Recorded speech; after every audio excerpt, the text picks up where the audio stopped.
Rand Paul's vaccination stance from earlier this week continues to haunt him, and so he decided to take to Twitter to mock those who worry that he might be advocating for parental choices that could result in the deaths of children. And so he posted this photo of him getting a booster shot. You see him there, smiling just a little after asking for that photo to be taken, and he said, "Ironic, today I am getting my booster vaccine. Wonder how the liberal media will misreport this." So we have more about how he feels he's being misreported. But first, Desi, you weren't here when we first talked about this. Are you at all disappointed in Rand Paul for what he's saying there? I'm not at all disappointed. I mean, we're glad he's getting surprised. the booster, I suppose. Yeah, that's great that he's doing that, and he's demonstrating, good vaccine behavior by actually getting a vaccination. But obviously, I'm not disappointed in him. I'm not even surprised that he would pull this blatant flip-flop and say, "Oh, look, it was them. They lied. It was them. They said I said the wrong thing that I actually said that's on videotape when I said it." It's nuts. They forget that we have videos, I think, and they spend so much time on TV, but they don't. I think they are just brave, and they will basically just, they're just brazen. Brazen, that's the word. Thank you. Well, they you know are what? brazen. They're going to just try to brazen it through and see if anybody catches them. in their Brave lie. would be actually telling the truth about vaccines. That would be That's true. brave. That would be brave brave. would be telling the truth Brazen about is the right word. Yeah, brazen is just kind of an asshole being a jerk, a bully. I don't know, it's pretty brave to think that, look, I'm going to advocate for something that could result in children dying because it might help me a little bit in becoming president. If you're willing to do that, that's pretty brave, I think. Well, but you messed up because we are one of the outlets that's going to call you on your bullshit. So he said this in response to the criticism he's gotten. He said, "It just annoys me that I'm being characterized as someone who's against vaccines. There's 400 headlines now that says, Paul says vaccines cause mental disorders. That's not what I said. I said I've heard of people who've had vaccines and they see a temporal association and they believe that." The senator said he did not allege causation. Well, look, I will leave it to you to decide if he alleged causation in this video from earlier this week. I've heard of many tragic cases of walking, talking, normal children who wound up with profound mental disorders after vaccines. Yeah. And I think Is it out of context? I think a good doctor. It is out of context because right afterward he said, "Psych." No, that's in context. Sorry, Jimmy, what were you saying? No, I think that's exactly what a good scientist does. He uses anecdotal evidence based on no research whatsoever, especially if there's research out there contradicting what he's saying. You certainly don't talk about it. You talk about the anecdotal evidence that's going to scare the shit out of people. Exactly. Right? That's what I want in a leader. That's what and you know what I heard, because Rand Paul has been vaccinated. Mm-hmm. He left one thing out. I know a lot of walking, talking senators who were perfect before they got a vaccine. Then they started plagiarizing like a motherfucker. So I'm like, I got this vaccine. It's the anti-rubella thing, and all of a sudden I'm just quoting other people without giving accreditation. It's weird how that works out. It's an anti-plagiarism vaccine. Where is that vaccine? I don't know. It's like last week There's it was no funding for it. Sarah Palin was the GOP douchebag after the Iowa speech. Then it was Huckabee for a little while. Then it was Chris Christie. Now it's Rand Paul. Rand Paul's really saved Chris Christie's bacon. Yeah, I think. So this is how it's going to play out for the next 18 months. Exactly. Just take turns. It's going to keep take a turns wheel in the of clown car. tomfoolery. Yes, Yeah. yes, that's exactly. We need to make a wheel of tomfoolery. We put their pictures on it. If the GOP gets rid of all the gun legislation and vaccines, they can get rid of frickin' child safety altogether, right? Exactly. Yeah. You should have the choice if your children get killed by guns in the hands of people who shouldn't have them, or diseases that were easily eradicated a decade ago. So look, he is continuing to say that he is being quoted out of context. That is what they always say. It's not that they believe what the conspiracy theorists say. It's just that they think you should have a choice.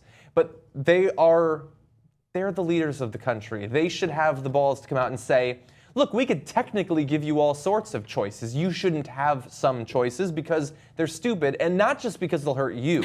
If it was an adult, a 30-year-old who has to get a vaccine, yes, you can choose.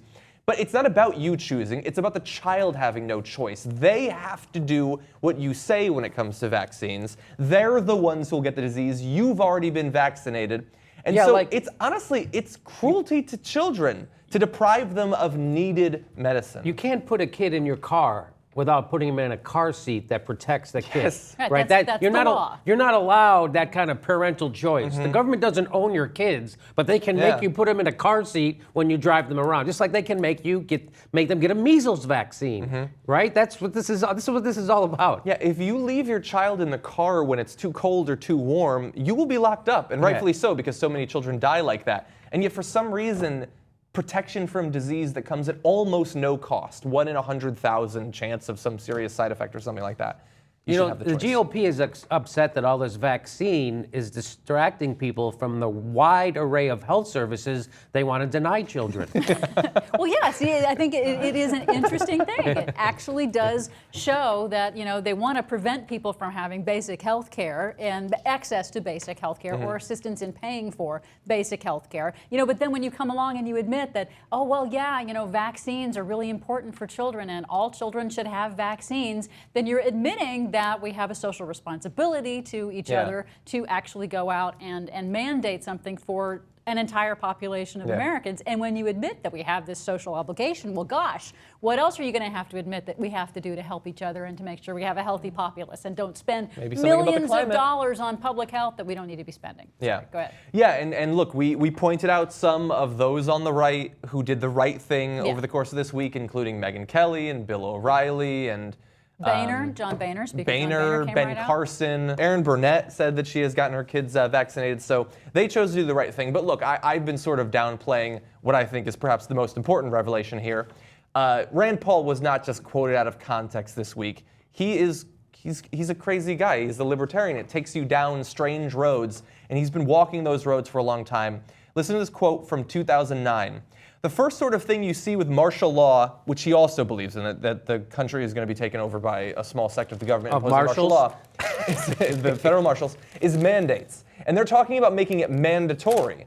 That's what a mandate is. I worry because the first flu vaccine we had in the 1970s, more people died from the vaccine than died from the swine flu. The whole problem is not necessarily good versus bad on vaccines. It's whether it should be mandatory or the individual makes a decision.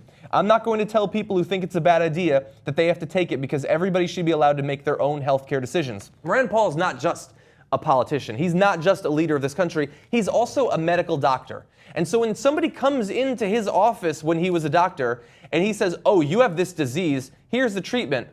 Whether you take it or not, 50-50. You should just flip a coin whether you should take. No, you tell them to take the medicine for the disease that they have. That's what doctors do. And he's acting as if he did not live his life as a doctor.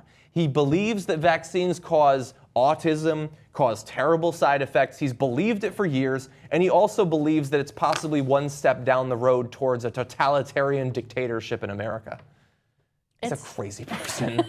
The part where he says it's, if they choose not to get vaccinated, that's their choice. But we're not only talking about children, who don't have a choice in these kinds of matters because, they're children, but we're also talking about other people's children. Yes. So you're one of those parents who your precious darling is so precious, you're not going to, impurify them with vaccination. Well, you're going to actually endanger other people's children, and those other people's children also don't have a choice. Yeah. It's why drunk driving is illegal across the board, not only if you have a kid in your car, because you might smash into someone else. Yes. They would have bought my freedom. I don't care if I kill myself. Yeah, but you're going to drive. We all know the arguments.